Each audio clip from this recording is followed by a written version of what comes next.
Hello students, this is our fifth lecture in the chapter lipid analysis. In the previous four lectures, we will see about the various extraction technique and various instrumental technique for the analysis of these extracted lipids. Now in this lecture, we will see about the fat characterization, then what are the importance of analysis of lipids, then certain kind of test, that is a cold test, cloud point, color and iodine value. So we will see one by one. So the first one, fat characterization. So generally methods for characterizing the edible lipids, fats and oils can be separated into two categories. So these are those developed to analyze bulk oils and fats and those focusing on the analysis of foodstuffs. Some of these methods utilizes intact foodstuff, but most require the lipids to be extracted from the foodstuffs. So the last address are the methods for analysis of lipid fractions, including fatty acids, triglycerols and cholesterols. Many traditional, that is the wet chemistry methods, have been supplemented or uh, superseded by instrumental methods such as gas chromatography, GC, HPLC, high performance liquid chromatography, nuclear magnetic resonance, that is NMR, and Fourier transform, infrared spectroscopy. Understanding of basic of this concept derived from traditional method is valuable in learning more sophisticated instruments and their instrumental methods. So what about the definition? So FDA has defined the fat content of the nutritional labeling purposes as a total lipid fatty acid expressed as triglyceride rather than the extraction and the gravimetric procedure. So a statement of number of grams of total fat in a serving defined as a total lipid fatty acid and which is expressed as triglyceride. So the amounts shall be expressed to the nearest 0.5 gram increment below 5 grams and to the nearest gram increment above 5 gram. If the serving contains, that means sample contains less than 0.5 gram, the content shall be expressed as a 0 according to AOAC guideline. So the fatty acid included in this definition may be derived from triglycerol, partial glycerides, phospholipids, glycolipids, sterols, esters or free fatty acids. But the concentration will be expressed as a grams of triacyl glycerols. This change in the definition for the nutritional labeling purposes requires methodology change from extraction from gravimetry to GC of fatty acid methyl ester, that is also known as a FIMS. Although this requires more complex and expensive analytical instruments, the new fat definition and analysis provides a better estimation of fat calories in foods. So generally saturated fat is refined for nutritional labeling purposes as the sum of all fatty acid without double bonds, while the other says saturated or unsaturated. When there is only one unsaturation, it is called as a mono unsaturated fatty acid or mono unsaturated fat, while there is a more than one carbon carbon double bond, that is unsaturation, then it is called as a polyunsaturated fats, that is a PUFA. So the PUFA is defined as cis or cis-methylene interrupted polyunsaturated fatty acids and has the same gram reporting requirements as a saturated fat. So this is about the definition. Then next one is the what are the importance of analysis.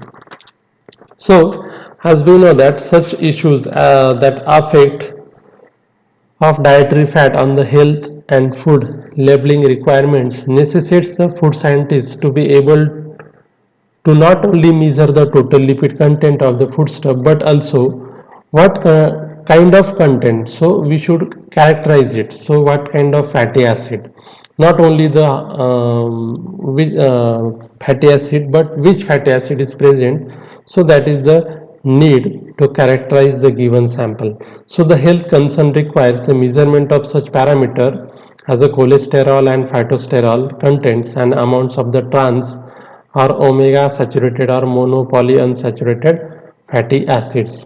So the lipid stability impacts not only on the shelf life of the food products but also their safety. So what is the shelf life?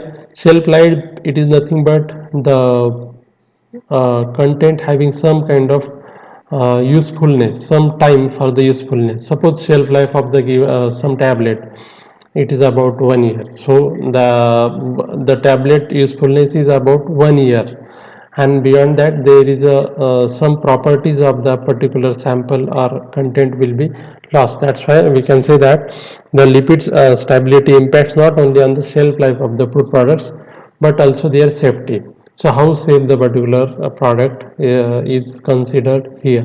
Since some oxidation products, for example malonaldehyde, cholesterol oxides, have some toxic properties, so the total polar material or acid value are used as a quality standards in deep fat frying oil.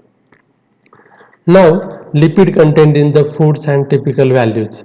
So the commodities containing significant amount of fats and oil include butter, cheese, imitation dairy products such as margarine, spreads, frying fats, cooking and salad oils. So ongoing studies are refining the quantities of saturated and unsaturated fat, trans isomer, cholesterol, cholesterol oxides, phytosterol and other specific parameter in the foods.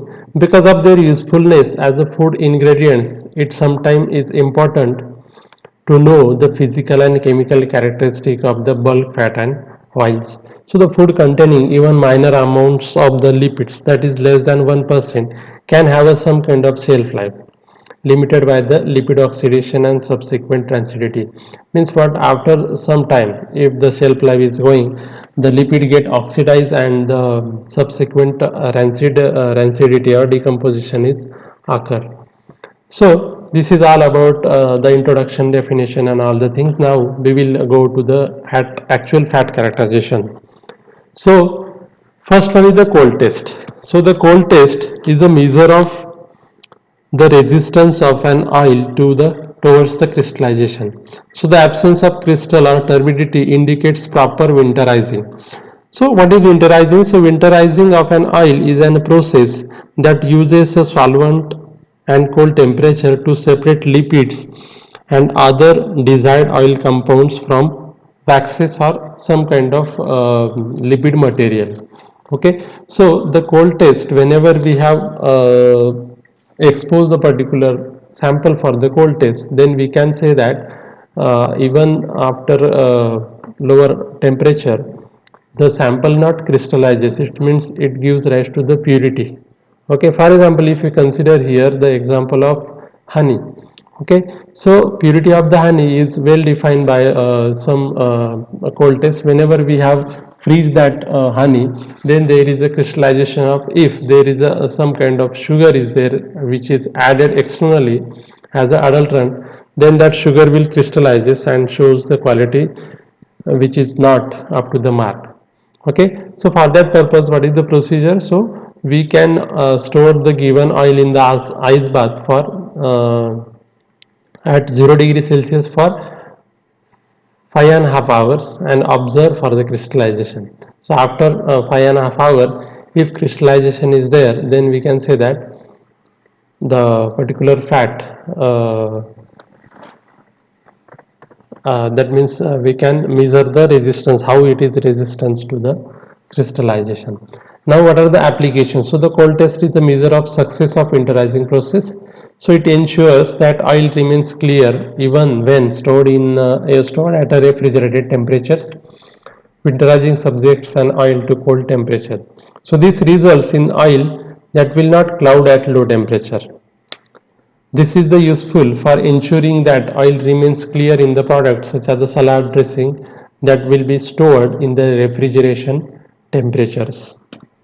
Now the next one is the cloud point. So what is a cloud point? So the cloud point, it is the temperature at which the cloud is formed in the given liquid fat due to the beginning of the crystallization. Means what, at a certain temperature. As we know that we have already discussed about the definitions in the lipids, that when the particular lipid which is liquid in the room temperature, we can call it as oil, and when it is solid at room temperature, we can call it as a fat. So the cloud point, it is nothing but the point at which temperature giving rise to the cloud, and which is the beginning of the crystallization. So that is the cloud point. So procedure, first of all, we will take the sample and heat it up to 130 degrees Celsius, and then cool to agitation. Cooled with the agitation, we will have to cool it with some kind of stirring or some means of some means. Okay, so the temperature of the first crystallization is taken to be the point at which the thermometer in the fat is no longer visible. Okay, when there is a turbidity, the thermometer is not visible, and that temperature should be the first crystallization temperature, and we can call it as a cloud point. Now the next one is the next test is the color test. Okay, so there are two methods for measuring the color of the fats with agitation. So the first one is the Levy-Bond method, and the second one is the spectrophotometric method. So for that we will see the procedure. So in the first Levy-Bond method, oil is placed in the standard size glass cell and visually compared with the red, yellow, blue and neutral color standards, and results are expressed in terms of numbers associated with the color standards. And also here the automated colorimeter is also available. So the Levy-Bond method is also some kind of colorimetric method where we can compare the color with the various standard colors such as red, yellow, blue and neutral colors standards, and as the intensity matches with our sample, we can say that that particular color having this kind of intensity. Now, and in this way we can perform the Levy-Bond method. Then next one is the for the spectrophotometric method. The sample is heated to 25 to 30 degrees Celsius and placed in the cuvette. Okay, we will have to heat the given sample up to 25 to 30 degrees Celsius and kept in a cuvette, and absorbance read at the following wavelength. So we will have to measure the absorbance at four different wavelengths, that is 460 nanometer, 550 nanometer, 610 nanometer and 670 nanometer. So by using photometric color index, we can find out the photometric color index of the given sample, and accordingly we will analyze the fat. So the photometric color index is equals to 1.29 into absorbance, which is occurred at 460 nanometer, plus 69.7 into absorbance which is occurred at 550 nanometer, plus 41.2 into absorbance occurred at 620 nanometer, minus 56.4 into absorbance occurred at 670 nanometer. So what are the applications of the color test? So the color of the fats and oil is most commonly evaluated using the Levy-Bond methods. The method is very usual and rapid method. Oils and fats from the different sources vary in the color, that's why Levy-Bond method is used. But if refined oil is darker than the expected, it is preferably indicative of improper refinement or some kind of abuse or some kind of adulterants or some kind of decomposition or any kind of mean. Though specifically developed for the testing the color of the cottonseed, soybean and peanut oils, the spectrophotometric method is probably applicable to other fats and oil as well. Okay, then next one is the iodine value. So what is mean by iodine value? So the principle, the iodine value or the iodine number is the measure of degree of unsaturation, which is the number of carbon-carbon double bonds in the relation to the amount of fat or oil. म्हणजेच it means that the how many number of carbon-carbon double bonds are there, which gives rise to the iodine value. Okay, so the iodine value is defined as the grams of iodine absorbed per 100 gram of sample. The grams of iodine absorbed per 100 grams of the sample, and the higher the amount of unsaturation, the more iodine is absorbed and higher the iodine value. So the common practice is to determine the calculated iodine value from the fatty acid composition. We will see in the next context that how we have to calculate that. So first, what is the procedure? So the quality of the fat or oil, a quantity of the fat or oil dissolved in the solvent is reacted and avoiding light, as we know that the iodine is very sensitive to light. Okay, then with a measured amount of iodine or some other halogens such as iodochlorine or iodobromine, halogen addition to the double bond takes place when we have adding that one. Okay, so a solution of potassium iodide is added to reduce the excess of ICl to free iodine. Then the particular liberated iodine is then titrated with the sodium thiosulfate standard using a starch indicator, and the iodine value is calculated as this equation. So first of all, what we have to do, we have to take a halogen compounds and fatty acid. After that, we will get a ICl plus 2 moles of Ki and KCl plus Ki and I2 is liberated. So here the ICl we have used the in excess. So here the iodine is liberated. So liberated iodine when titrated against standard sodium thiosulfate, that is Na2S2O3 in presence of starch indicator, it gives rise to the titration which having end point, that is from blue color to colorless. Okay, and then we can get a reading. From that reading we have to calculate the iodine value, which is as calculated as B minus S into N into 126.9 upon W into 100, where iodine value is expressed in gram iodine absorbed per 100 gram of the sample. B is the volume of the titrant for the blank. S is the volume of the titrant for the sample. N is the normality of sodium thiosulfate, and 126.9 it is the molecular weight of iodine, and W is the mass of the sample. Then calculate the value calculate iodine value is obtained from fatty acid composition using equation for the triacylglycerols. A similar equation allows calculation of iodine value of free fatty acids. So the iodine value by means of a triacylglycerides is equals to percentage of hexadecanoic acid into the factor 0.950 plus percentage of octadecanoic acid into 0.860 plus octadecanoic acid into 1.732 plus percentage of octadecatrinoic acid into factor 2.616 plus eicosanoic acid into factor 0.786 plus docosanoic acid into factor 0.723, and by this way we can calculate the iodine value in terms of triglyceride units. Then what are the applications?